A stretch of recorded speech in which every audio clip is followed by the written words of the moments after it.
Good morning students. जैसा कि आप सब जानते हैं कि हम फ्रिक्शन वाला चैप्टर कर रहे हैं। उसका फर्स्ट पार्ट आप सबने देखा होगा कि फ्रिक्शन होता क्या है। आज हम समझेंगे कि फ्रिक्शन फोर्स हमारे लिए ज़रूरी क्यों है। देखो, जैसे आपके कपड़े होते हैं तो कुछ टाइम के बाद वो पुराने हो जाते हैं या फट जाते हैं, या फिर जो शूज़ होते हैं हमारी उनकी सोल होती है वो भी कुछ टाइम बाद फट जाती है। वो किस वजह से होता है? फ्रिक्शन की वजह से। पर अगर वो हमें नुकसान दे रहा है तो ज़रूरी क्यों है हमारे लिए फ्रिक्शन? फ्रिक्शन हमारी लाइफ में एक इम्पॉर्टेंट रोल प्ले करता है। आज हम उसी के बारे में समझेंगे। तो आज हम करेंगे कि friction is a necessary evil. मतलब ये हमारी चीज़ों को ख़राब तो करता है कुछ कुछ, पर ये हमारे लिए बहुत ज़रूरी है। ये कैसे ज़रूरी है ये जानेंगे। प्लस कि हम अगर फ्रिक्शनल फोर्स को बढ़ाना चाहें या घटाना चाहें, हम उसको रिड्यूस भी कर सकते हैं और इंक्रीज़ भी कर सकते हैं। तो हम उस फ्रिक्शन फोर्स को कैसे करेंगे, ये हम 2 बातें आज सीखेंगे, ठीक है? तो पहले देखते हैं कि फ्रिक्शन इज़ नेसेसरी। फ्रिक्शन हमारे लिए ज़रूरी है, क्यों? हमारी वॉक करने में, जैसे आप चलते हैं, तो चलते वक़्त क्या होता है, हमारा जो सरफेस है नीचे सोल का, जूतों का, उस पे क्या लग रहा है? फ्रिक्शन फ़ोर्स लग रहा है। अगर फ्रिक्शन फ़ोर्स नहीं होगा तो हम चल नहीं पाएँगे। एग्ज़ाम्पल के लिए, अगर एक फ़र्श है और उसके ऊपर सर्फ़ का पानी गिरा हुआ है, ठीक है? तो सर्फ़ के पानी से क्या हुआ, जो आपका फ़र्श है वो स्मूथ हो गया। तो उस स्मूथ सरफेस पे क्या आप चल सकते हैं?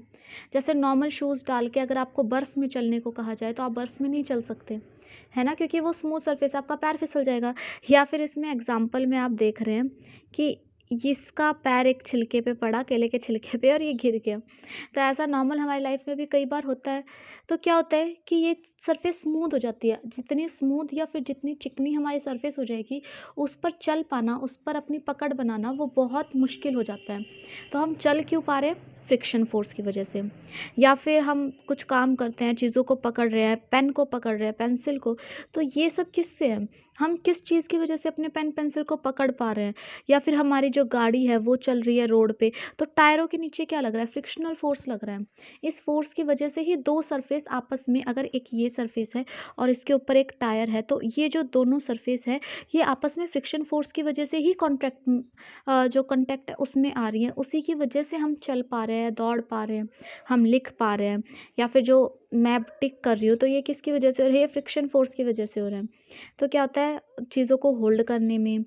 अच्छा, एक बात सोचिए, जब आप साइकिल चलाते हैं या बाइक चलाते हैं तो क्या होता है, अगर आगे आपको टर्न लेना है तो अपनी स्पीड को स्लो कर देते हैं। तो हम क्या करते हैं, उस पे ब्रेक अप्लाई करते हैं। तो ब्रेक अप्लाई करने से हमारी स्पीड क्यों स्लो हो जाती है? क्योंकि ब्रेक अप्लाई करने से हमने अपनी फ्रिक्शन फोर्स को बढ़ा दिया। जैसे ही फ्रिक्शन फोर्स बढ़ी, हमारी मूवमेंट जो है, हमारी बाइक की जो साइकिल का जो टायर है वो जो मूव कर रहा है वो कम हो जाएगी। फ्रिक्शन फोर्स बढ़ते ही उस टायर की सरफेस है वो कम हो जाएगी। कम होने की वजह से जो उस पे फ़ोर्स लग रही है, वो कम हो जाएगी। उस वजह से वो टायर मूव करना बंद हो जाएगा, हमारी स्पीड स्लो होती जाएगी। अगर सोच के देखो, हमारी बाईसाइकिल या फिर हमारी बाइक में ब्रेक नहीं होता, तो हमारे लिए कितना मुश्किल हो जाता उसे चलाना, है ना?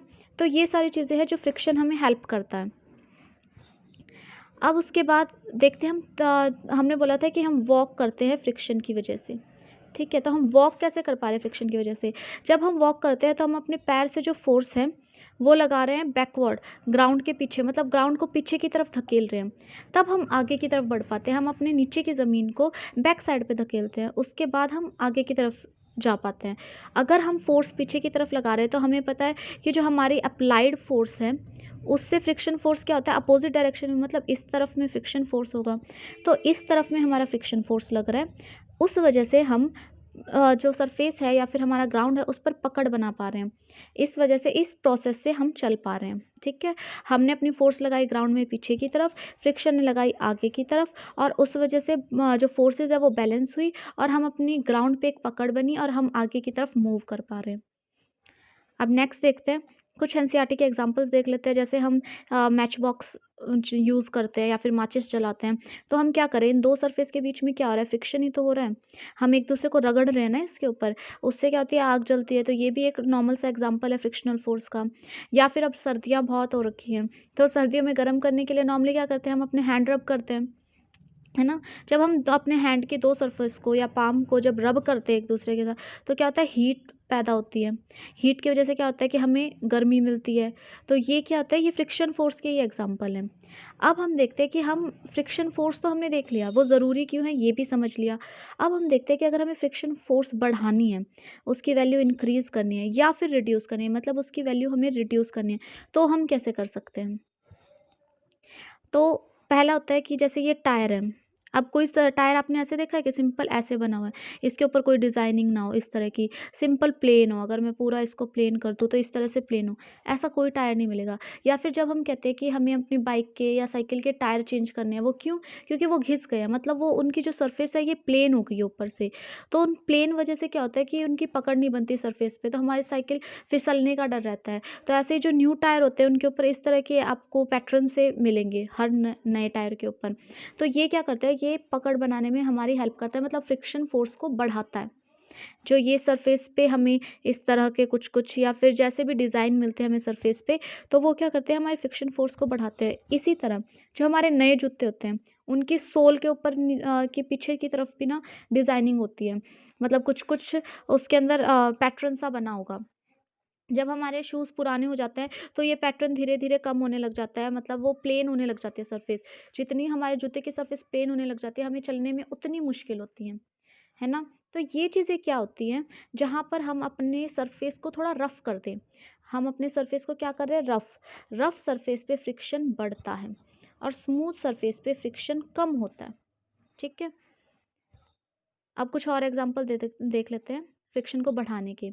जैसे यहाँ पे हमने उसका जूतों का एग्जांपल देख लिया, टायर का एग्जांपल देख लिया या फिर जिम्नास्टिक वगैरह जो स्पोर्ट्स वगैरह खेलते हैं, तो उनमें क्या होता है, आपने कभी देखा होगा, जैसे आप गेम्स वगैरह देखते होगे टीवी में, तो एक वाइट कलर का पाउडर सा रखा रहता है, तो जिम्नास्ट पे जब भी अपने आप परफॉर्मेंस देने वाला होता है, उससे पहले वो वाइट पाउडर अपने हाथ में लगाता है। वो क्या करता है, वो रफ होता है वो पाउडर, वो हमारा जो नॉर्मल पाउडर यूज़ करते हैं वैसा पाउडर नहीं होता।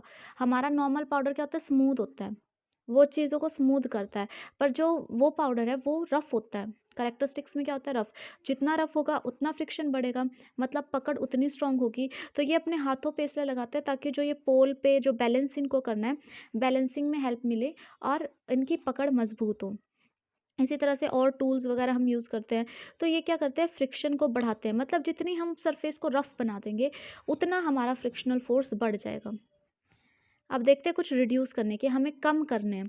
कम करने के लिए क्या करते हैं, जैसे हम कैरम खेलते हैं, तो कैरम के लिए भी एक पाउडर आता है वाइट कलर में, है ना? पर जो पाउडर जिम्नास्ट यूज़ करते हैं और जो पाउडर हम कैरम बोर्ड के लिए यूज़ करते हैं, उनमें बहुत फ़र्क है। जो कैरम बोर्ड पे हम यूज़ करते हैं, वो स्मूथ करता है हमारी सरफेस को, ताकि जो हमारी गिट्टियाँ हैं, वो आराम से फिसल सकें। फिसलेंगी तभी तो हम आराम से खेल पाएँगे ना। तो ये स्मूथ करता है सरफेस को, ताकि हमारी गिट्टी आराम से फिसले और हम अच्छे से खेल पाएँ। तो इस पाउडर की क्या कैरेक्टरिस्टिक्स है, स्मूथ करने की, और जो जिम्नास्ट यूज़ करते हैं वो क्या होता है, रफ़ पाउडर, ठीक है? तो ये क्या होता है, lubricant like powders, oil, grease, हम किसी चीज़ में ग्रीसिंग या ऑयल डाल देते हैं, या फिर हम नीचे पैर के नीचे ऑयल डाल के उसके ऊपर चलने की कोशिश करना, आपको पता चलेगा कि फ्रिक्शन कितना कम हुआ है। उसके बाद अगर मैं कहूँ ये भारी सा सूटकेस आपको सरकाना है, तो मुश्किल हो जाएगी। पर अगर इसी के नीचे हम टायर लगा दें, ये छोटे-छोटे जो टायर लगे हुए हैं, तो इसको आराम से आप रोल करके लेके जा सकते हैं। तो क्या होता है, ये टायर जो होते हैं इनका फ्रिक्शन कम कर देते हैं, क्योंकि रोलिंग मोशन आ जाता है इसमें, ठीक है? ये हो गया। या फिर जैसे हम इसमें टायर्स वगैरह यूज़ करते हैं अपनी कार के अंदर, तो ये भी क्या करते हैं, क्योंकि रोलिंग मोशन आ गया है, इसीलिए इसमें फ्रिक्शन कम होता है। टायर के ऊपर जो पैटर्न बना हुआ है, वो फ्रिक्शन को बढ़ाता है, बट नॉर्मल किसी चीज़ को घसीटने से बेटर है कि उसके नीचे टायर लगा दो, तो वो क्या करता है, फ्रिक्शन को कम करता है, ठीक है? इसी तरह से कुछ और एग्ज़ाम्पल्स हैं फ्रिक्शंस को कम करने के लिए। इसमें कैरम का एग्ज़ाम्पल दे रखा है, जैसे आपके एनसीईआरटी में आपको ये पिक मिल जाएगी। तो इसमें भी हम पाउडर छिड़कते हैं ताकि घर्षण कम हो जाए। तो जितनी हमारी मतलब इसका मर्ज क्या है, इसका लास्ट पॉइंट क्या है कि अगर हमारी सरफेस स्मूथ हो रही है, तो हमारा जो फ्रिक्शन है वो कम हो जाएगा, और जितनी हमारी सरफेस रफ हो रही है उतना हमारा फ्रिक्शनल फोर्स बढ़ जाएगा, ठीक है? अब उसके बाद एक और लास्ट देखते हैं हम, ये आज का लास्ट टॉपिक है। ये क्या होता है, लुब्रिकेंट्स। लुब्रिकेंट्स क्या होते हैं, हम दो सरफेस के, एक ये सरफेस है और एक नीचे वाली सरफेस है, सरफेस 1 और सरफेस 2। अब इनके बीच में ये इंटरलॉकिंग वाले सिस्टम है कुछ कुछ, है ना? तो जो ये ऊबड़-खाबड़ इनकी जगह है, इनके बीच में अगर हम कुछ ऐसा डाल दें, जो इसकी जो ये स्पेसिंग है, इसको फ़िल कर दे। अगर स्पेसिंग को फ़िल कर देंगे, तो ये ऊबड़-खाबड़ सा नहीं रहेगा, है ना? ये स्मूथ हो जाएगा और जितना स्मूथ हो जाएगा, उतना फ्रिक्शन हमारा फ़ोर्स कम हो जाएगा, ठीक है? तो जो इसके बीच में हम डालते हैं, जैसे हम ऑयलिंग करते हैं या फिर वो पाउडर हमने कैरम बोर्ड पर छिड़का था, तो वो सब क्या होता है, वो होते हैं लुब्रिकेंट्स, हम उनको बोलते हैं लुब्रिकेंट्स। ये क्या करते हैं, सरफेस पे फ्रिक्शन फोर्स को रिड्यूस कर देते हैं। कई जगह पर मशीन्स में हम बोलते हैं कि हमें ऑयल यूज़ नहीं करना चाहिए एज अ लुब्रिकेंट, तो उसमें हम क्या करते हैं, हम एयर कुशंस को यूज़ करते हैं। मतलब उनके बीच में एक हवा का तकिया सा बना देते हैं, हवा भरते हैं, तो हवा भी क्या करती है कि उनकी जो गैप्स हैं उनको फिल कर देती है और लुब्रिकेंट की तरह ही वर्क करती है और क्या करती है, फ्रिक्शन को रिड्यूस करती है। तो आज का बच्चों इतना ही था। Thank you.